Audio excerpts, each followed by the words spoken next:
thought today I'd have a video that was not quite so serious. Um, I want to caution you if you are planning on predicting the weather in this part of the country based on my hat. Um, I I wear this hat because my when babies are born they have a very soft skull and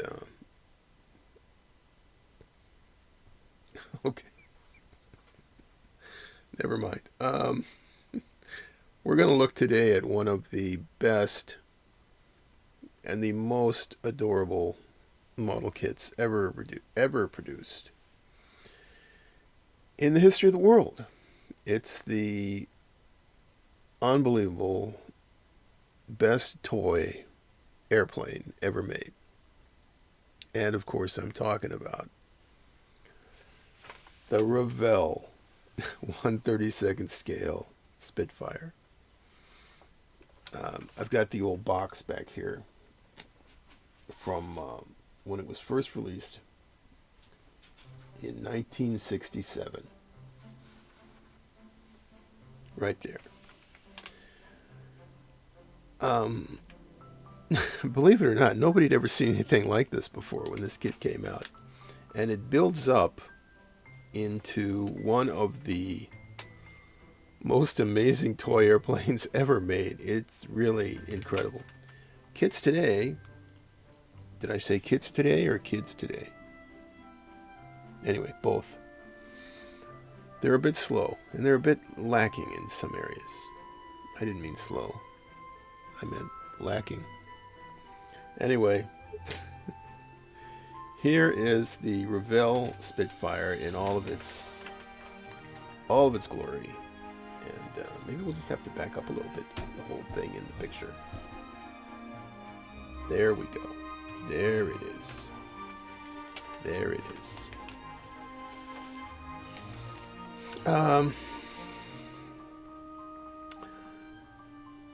Honestly, you can have so much fun with this thing. It should be illegal. First of all, we've got our amazingly brave young pilot here.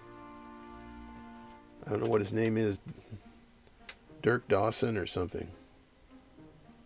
And there he is in the cockpit, getting ready to go up to save the world, save everybody from the evil Hitlerites. And he's of course flying a Spitfire. Now, in order to get inside the plane, he's got to get in there, and then there's a door here that opens, but we're going to just figure that's closed. He gets in the plane, and then you got to close the canopy. And here he goes. Whoops. All right.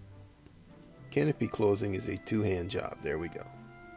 Okay, now he's all in there, and yes, he's fine now. Okay, well, you got to start up the engine. Got to start up that Rolls-Royce engine. The throaty roar of a whole bunch of cylinders. I don't know how many cylinders, but way too many.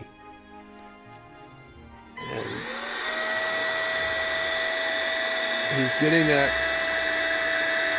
Oh, there we go. We got the engine started. Once you get I can't run the engine all the time, look, because the neighbors complain. Okay, once you get the engine started, then we taxi out to the you taxi out to whatever it is. It's a big grassy field, if I recall correctly, from all the movies I've seen. And you can grab it from back here, though. That's the important thing. You got to grab it from the back end here. That's why there's none of those weird antennae or anything in here. You just grab it like that. Once you get the airplane in the air, then you can retract the landing gear, like so. Now, modern kits, which are made by people in Eastern Europe who are not, they don't exactly have a sense of humor over there, okay? Anyway, modern kits don't have this ability, but in back in 1967, you had to have landing gear that retracted. So your landing gear is retracted, your plane's flying, it's getting ready to go after, I don't know, the Heinkels. Heinkels were something you shoot at. And, of course, Messerschmitts. And we're going to... Hit that. Whoops, we're having a little engine trouble. Oh, my God. Well, it looks like we're headed back to base now. The engine's conked out. We're coming in for a dead stick landing on a wing and a prayer. Somebody's singing. The landing gear dropped down somehow. Don't ask me how. There they go. Come back down. Thud. Land with a thud. The flaps don't drop, but when I was a 10-year-old kid in 1967, I didn't even know what the hell flaps were. Anyway.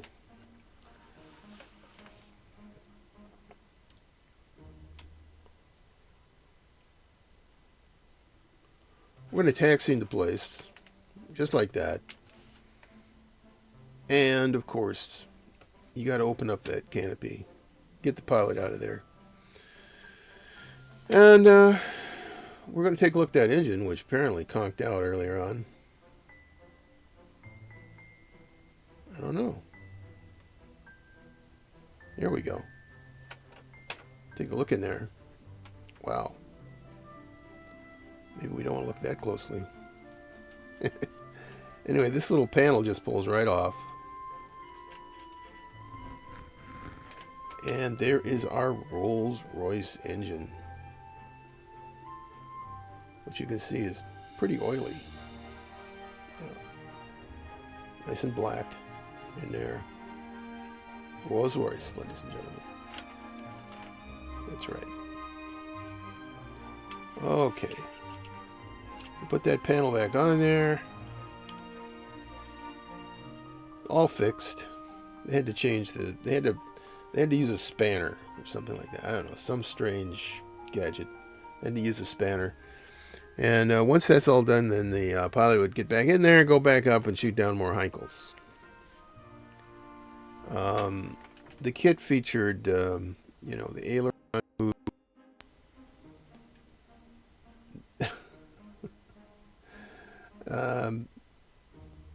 You got your rudder. You got your elevators. How many kits today tell you what the parts are called? Any of them? Elevators. Horizontal stabilizer, vertical stabilizer, rudder. Elevators have to go down together. They got to be down the same amount or up the same amount. They don't independently operate. They operate together. Kits used to come with a linkage, but maybe this one did too, but it's broken. Anyway, it was important in those days to make sure that kids, youngsters, understood that elevators move up together and go down together. It was before divorce became so common. Yeah. Anyway, your elevators got to go up together and down together, not like now. Also, very rarely understood that these go in opposite directions. Unlike the elevators, the ailerons, if the left one goes down, the right one's got to go up. Not if, must. Okay? All right. You can learn something about aviation from model planes, but not easily. Okay, the undersurface color is sky. Sky. And it's shiny. That's what type S means. S is for smooth. So sky, smooth, means sky color, smooth. Yeah. Okay. Anyway, the greatest toy airplane in the history of the world, the Revell Supermarine Spitfire Mark 1, or as I would say when I was a 10-year-old, the MK1, or even the MKI. Who knew what that meant? Not me.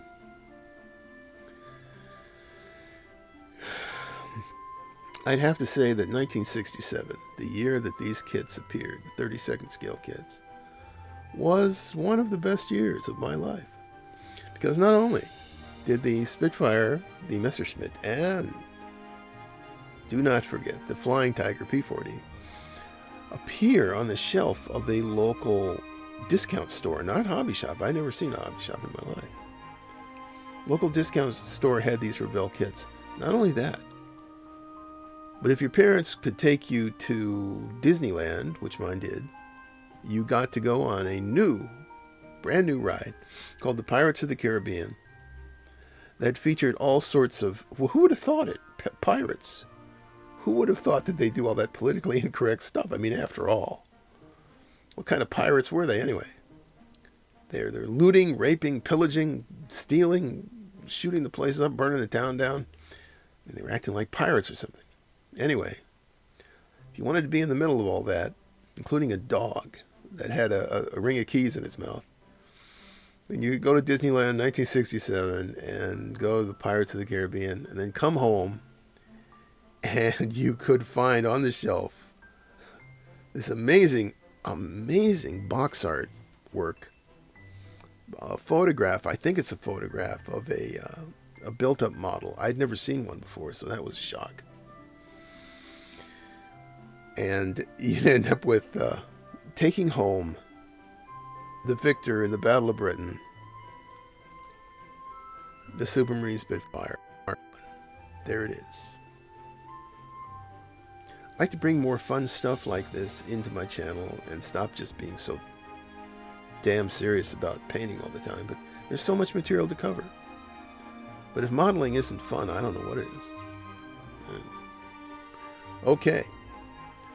Well, I'll catch you next time, and I just wanted to bring out this little bonus video.